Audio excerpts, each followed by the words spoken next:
किसी ने सच ही कहा है कि हम लोगों का इस्तेमाल करते हैं और चीजों से प्यार करते हैं, जबकि चीजें इस्तेमाल करने के लिए बनाई गई हैं और लोग प्यार करने के लिए। नमस्ते दोस्तों, मैं विनय निगम और आप देख रहे हैं जिंदगी की बातें। एक छोटी सी कहानी एक व्यक्ति की है जो आत्महत्या करने के लिए नदी के किनारे जा पहुंचा। नदी में चले जा रहा था, डूब जाऊं बस उसकी यही कोशिश थी। तो वहीं पर सुबह सुबह टहलने के लिए एक महात्मा जी निकले। महात्मा जी टहल ही रहे थे कि उन्होंने देखा कि एक आदमी जो है जान देने में आमादा है, नदी के गहरे पानी में उतरता चला जा रहा है, तैरने का प्रयास ही नहीं कर रहा है।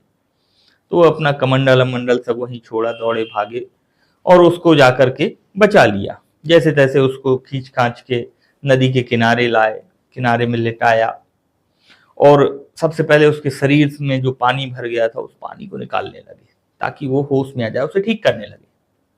थोड़ी देर में वो व्यक्ति होश में आया, उससे पूछने लगे कि ये क्या कर रहे हो तुम, क्यों अपनी जान दे रहे हो।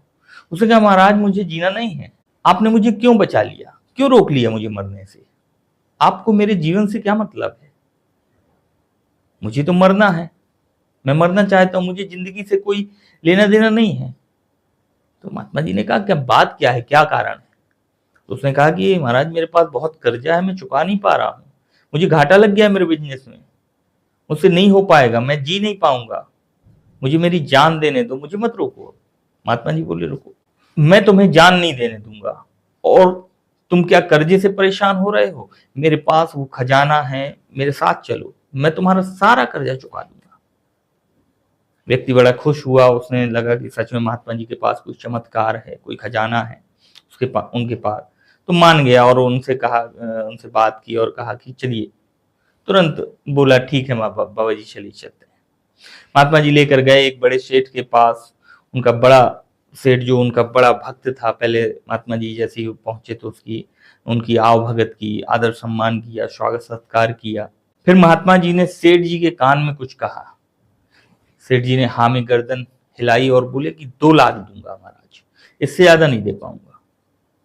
फिर से महाराज ने सेठ जी के कान में कुछ कहा तो सेठ जी ने फिर से हाँ में गर्दन हिलाई और बोले, महाराज 4 लाख दे पाऊंगा, इससे ज्यादा नहीं दे पाऊंगा, मुझे क्षमा करिए, वो भी तब जब आप मुझसे कह रहे हैं तब मैं दे रहा हूं। वो आदमी घबरा गया, बोला, अरे किस चीज की सौदेबाजी चल रही है।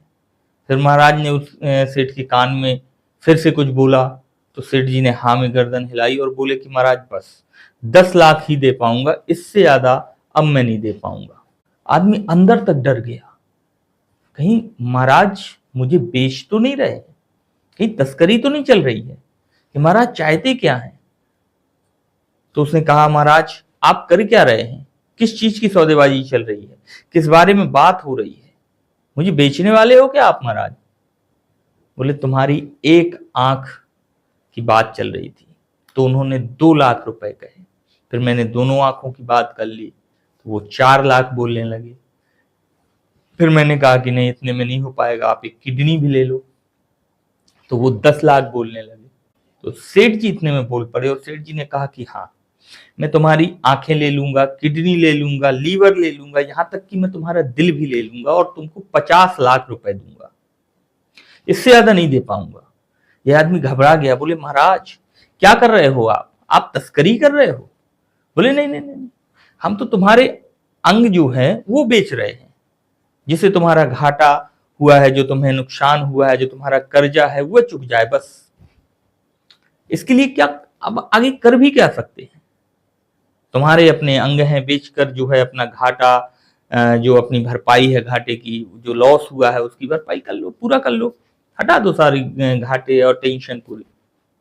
वह आदमी घबरा करके जो है महात्मा जी के चरणों में गिर गया और बोला, महाराज आपने आज मेरी आंखें खोल दी और मुझे बता दिया कि मैं 50 लाख में भी अपने अंग बेचने को अगर मैं तैयार नहीं हूं तो मेरे पास तो ये अनमोल शरीर है, हम वैल्यू नहीं करते, लेकिन आज आपने मुझे बता दिया कि मेरे पास में जो है ये अनमोल अंग हैं जिनकी बदौलत मैं दुनिया में कमाल कर सकता हूं। यह अनमोल शरीर मुझे मिला है, 50 लाख क्या, कोई 50 करोड़ भी मुझे दे तो मैं एक अंग भी ना बेचूं। महात्मा जी ने कहा कि बस यही सिखाने के लिए और समझाने के लिए मैं तुमको यहाँ लेके आया था, ताकि तुम अगली बार जान देने की मूर्खता ना करो। और सुनो, तुम्हारे पास जीवन है, श्वास आ रही है तुम्हारे पास, तुम्हें प्रभु ने एक महाभेंट दी है। ये तो सबसे बड़ा तोहफा है, सबसे बड़ा गिफ्ट है।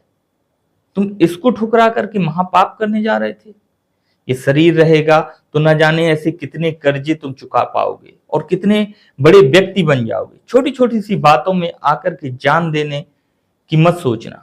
महात्मा जी ने इतना बोलकर, महात्मा जी जो है इतना बोल करके चले गए और उस व्यक्ति ने लाइफ में वापस मूव किया। तो दोस्तों, बहुत छोटी सी कहानी है जो लाइफ में कई बार हम गलत कदम उठाने लगते हैं, थोड़ी सी परेशानी पर लोग गिव अप कर जाते हैं। ये भूल जाते हैं कि जो हमारे पास शरीर है वह शरीर हमें भगवान ने हमें भेंट किया है, हमें गिफ्ट दिया है। और हम अगर इस महाभेंट को ऐसे ही ठुकराएंगे तो सच में हम एक महापाप कर जाएंगे। ध्यान दीजिए, इस दुनिया में हवा अनमोल है लेकिन फ्री है आपके लिए। पानी अनमोल है लेकिन फ्री है, हमें ऑक्सीजन आ रही है, अनमोल है लेकिन फ्री है। ये शरीर जो मिला है ये भी फ्री में मिला है, इसका कोई पैसा नहीं लगा है। और जो हमें जीवन के रूप में ये उपहार मिला है, इसका अपमान करना बंद कीजिए, अपने शरीर को नुकसान पहुंचाना बंद कीजिए, बल्कि इसे सही इस्तेमाल करके जीवन में कुछ ऐसा कर दिखाइए कि आप और आपके अपने आप पर गर्व करें। तो दोस्तों, अक्सर वही बात जो मैं अक्सर आपसे कहता हूं कि अगर आप कुछ अच्छा सुन रहे हैं तो विनय निगम स्टोरी पर सुन रहे हैं। अब दीजिए मुझे यानी विनय निगम को इजाजत और मिलते हैं एक और नई कहानी के साथ। नमस्कार।